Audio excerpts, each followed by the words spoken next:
नमस्कार।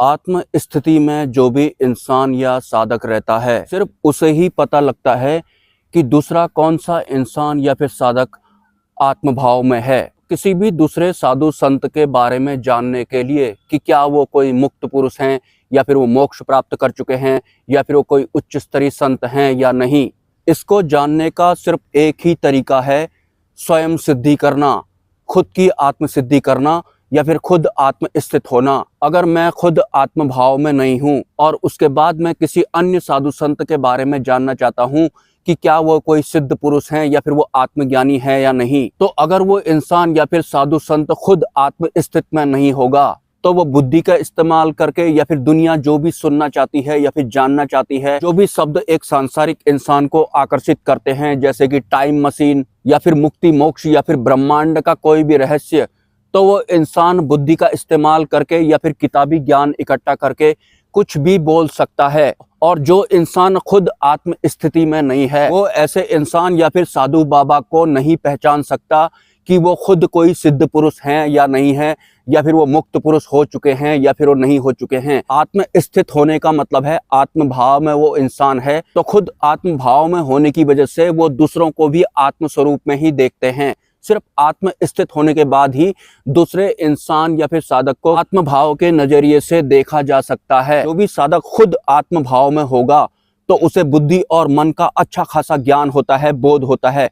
उसे पता होता है कि जो भी साधु संत जो भी बोल रहा है वो खुद आत्म स्थिति में है या नहीं, या फिर वो बुद्धि और मन का इस्तेमाल करके इस दुनिया के लोगों को कुछ भी बता रहा है। तो आपको किसी भी साधु संत के बारे में जानना है कि क्या वो कोई उच्च स्तरीय संत या फिर मुक्त पुरुष हैं या नहीं, तो आपको खुद आत्म स्थित होना पड़ेगा। सबसे पहले आपको खुद के आत्म भाव में आना होगा, तब स्वयं ही आपको पता लगेगा कि दूसरा जो भी इंसान के बारे में आप जानना चाहते हैं वो एक सिद्ध पुरुष या फिर मुक्त पुरुष है या नहीं। वैसे जो ये आत्म स्थिति होती है या फिर जो आत्म भाव होता है, बताने का या फिर जानने का विषय बिल्कुल भी नहीं होता है, वो एक स्थिति होती है। आप किसी भी दूसरे इंसान या फिर साधु संत के बारे में सिर्फ तब जानेंगे जब आप खुद आत्म स्थिति में टिके होंगे, जब आप खुद आत्म भाव में होंगे। उसके बाद आपको किसी से पूछने की जरूरत नहीं पड़ती है कि फलाना साधु संत या फिर बाबा सिद्ध पुरुष या फिर बुद्ध पुरुष है या नहीं। स्वयं की आत्म सिद्धि सबसे ज्यादा जरूरी होती है।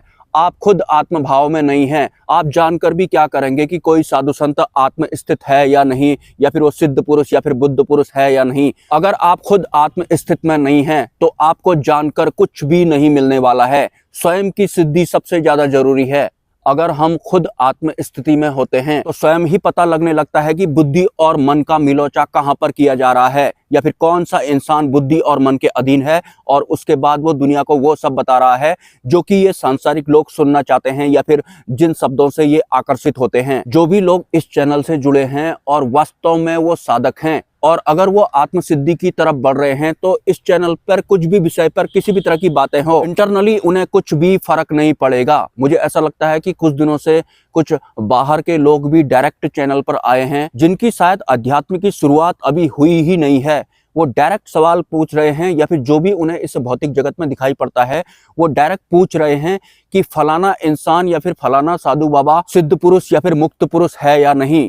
अगर वास्तव में आप जानना चाहते हैं कि कौन सिद्ध पुरुष है, कौन मुक्त पुरुष है, तो आपको सबसे पहले खुद आत्म भाव में आना होता है। अदरवाइज दूसरा कोई रास्ता है ही नहीं। सिंपली अगर मैं आत्म भाव में नहीं हूं, लेकिन कोई भी इंसान मुझसे कुछ भी सवाल करता है और जो इंसान मुझसे सवाल कर रहा है वो खुद भी आत्म भाव में नहीं है, तो अगर मैं उससे कह दूं कि कल की अवतार मैं ही हूं, मैं टाइम बदल दूंगा, बहुत सारे लोगों में मेरी सत्ताएं चलती हैं, ये जितने भी अपने आप को आज तक कल की बोल रहे थे इनका कोई अस्तित्व ही नहीं है, वास्तविक कल की अवतार तो मैं हूं। और आगे आगे तुम अभी देखोगे कि क्या होता है। बहुत सारी किताबों का ज्ञान इकट्ठा करके 2-4 श्लोक या फिर ग्रंथों की कुछ लाइनें भी मैं बोल देता हूं, तो जो भी इंसान इन सबको सुनेगा और खुद वो आत्म भाव में नहीं होगा तो वो इन शब्दों के लपेटे में आ जाएगा। क्या फर्क पड़ता है जो लोग खुद आत्म भाव में नहीं हैं और वो किसी अन्य इंसान से पूछ रहे हैं कि आप सिद्ध पुरुष हो या नहीं, बुद्ध पुरुष हो या नहीं, वो जो भी उसे बताएंगे वो लोग उसे सच मान लेंगे, क्योंकि आत्म भाव में आने के बारे में उस इंसान ने कभी सोचा ही नहीं है। वो सिर्फ सवाल पूछ रहे हैं और ज्ञान इकट्ठा कर रहे हैं। खुद आत्म स्वरूप होना है, खुद आत्म भाव में आना है, आत्म स्थित होना सबसे ज्यादा जरूरी होता है। भले ही हम इस दुनिया में कुछ भी कर रहे हों, आत्म स्थित अगर आप हो जाते हैं तो दूसरों के आत्म स्वरूप को भी आप देख लेते हैं और आपको साफ साफ पता लग जाता है, भले ही कोई कुछ भी क्यों ना बोल रहा हो, कि वास्तव में ये सिद्ध पुरुष या फिर बुद्ध पुरुष है या नहीं, या फिर अब ये फेमस तो हो ही गया है तो जो भी इसके मन में आ रहा है ये बोल रहा है। और इस दुनिया में आत्मभाव में तो 1% से भी कम लोग हैं, और जो आत्मभाव में नहीं होंगे तो वो भी अंधी दौड़ में ही शामिल होते हैं। तो ऐसे ही कोई भी बाबा लाइमलाइट में आ जाएगा, थोड़ी बहुत पढ़ाई उसने की हुई है, मार्केटिंग उसे आती है, तो वो अपने हिसाब से खुद की मार्केटिंग करना भी भली भांति जानता है। और बहुत सारे लोग जो मानव निर्मित स्टडी में हैं, अगर उनकी जॉब नहीं लग रही है या फिर पढ़ाई करके भी कुछ खास उन्हें नहीं मिला, तो इस तरह के बाबाओं को देखकर उनका मन तृप्त जरूर होगा कि यार इसने भी तो अच्छी खासी पढ़ाई की थी, लेकिन पढ़ाई को इसने साइड में रख दिया और ये अच्छा खासा जाना पहचाना चेहरा आज बन चुका है, तो मैं भी ऐसे ही कुछ फ्यूचर में कर सकता हूँ।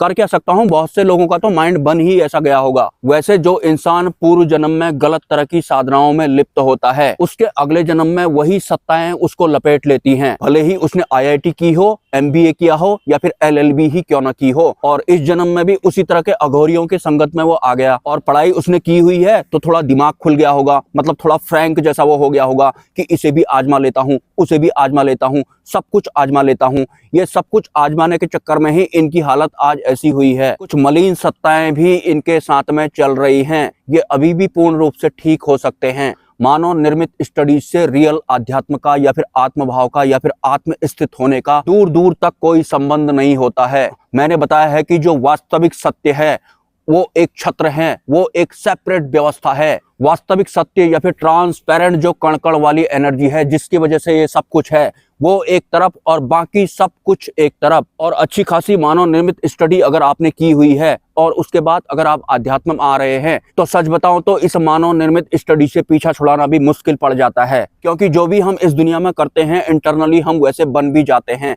हमारा सेटअप ही वैसा बन जाता है। और शायद इसी वजह से इन्होंने बहुत सारे तरह तरह के बाबाओं को आजमाया होगा। इन्हें ये नहीं पता होगा कि कौन सा साधु बाबा मलिन है और कौन सा उच्च स्तर का है। ये बस एक्सेप्ट करते गए, आजमाते गए। बस कुछ मलिन सत्ताओं से इन्हें छुटकारा मिल जाए, मैं ईश्वर से प्रार्थना करूंगा। लेकिन बहुत ज्यादा पढ़ाई लिखाई कर ली है आपने, बहुत फ्रैंक हो गए हैं आप, हर चीज को आजमाने की आदत आपको हो गई है। लेकिन आध्यात्म में आपको इस मेंटालिटी के साथ हर किसी को नहीं आजमाना है। यहाँ पर मलिन सत्ताएं भी होती हैं। मे भी पूर्व जन्म में भी इसी तरह की मलिन सत्ताओं को आध्यात्मिक यात्रा के दौरान आजमाने की कोशिश जो आपने की थी, और कुछ कुछ सत्ताएं आपके साथ पहले से ही जुड़ गई थी, वो इस जन्म में भी आ गई। आत्मभाव में अगर ये आ जाएंगे तो सब कुछ ठीक ठाक हो जाएगा, मलिनताएं हट जाएंगी और शुद्ध वाला जो ज्ञान है मे भी वो आने वाले समय में बोध में बदल सकता है। और हाँ, सतगुरु या फिर जो सत्पुरुष होते हैं, जो हम इंसानों के अंतिम गुरु होते हैं, अगर उनका कोई शिष्य है तो मेरा शिष्य पूर्ण रूप से आत्मभाव में स्थित है या नहीं, कहीं ये डगमगाएगा तो नहीं। कुछ ऐसा कृत्य भी अपने शिष्य के साथ करते हैं कि वो आत्मस्थित से डिटैच हो जाए और माया के आवरण में आ जाए। लेकिन जो परिपक्व शिष्य हो चुके होते हैं वो समझ जाते हैं कि जो सत्पुरुष हैं मेरी परीक्षा ले रहे हैं, वो मुझे आत्मभाव से हटाने की कोशिश इसलिए कर रहे हैं ताकि मैं और ज्यादा मजबूत हो जाऊं। वैसे जो भी साधक अगर सतमार्ग पर चल रहा होगा, सांसारिक बातें अगर उसे घेर लेती हैं, सांसारिक लोग अगर उनसे सवाल करने लगते हैं, या फिर जो इंसान खुद आत्मभाव में नहीं है उस तरह के लोग अगर ऐसे संतों से सवाल करने लगते हैं, तो एक तरह से वो उसके ऊपर जबरदस्ती माया थोप रहे हैं। मतलब वो सतमार्ग को छोड़कर माया के आवरण में आ रहा है। इसलिए जो सत्पुरुष होते हैं या फिर जो वास्तविक साधु संत होते हैं वो मौन अवस्था में रहते हैं, तो इस तरह की बातों का जवाब ही नहीं देते हैं। और जो आत्मस्वरूप में होते हैं वो उन्हें स्वतः ही पहचान जाते हैं, ना किसी को बताने की जरूरत पड़ती है, ना किसी से पूछने की जरूरत पड़ती है। नमस्कार।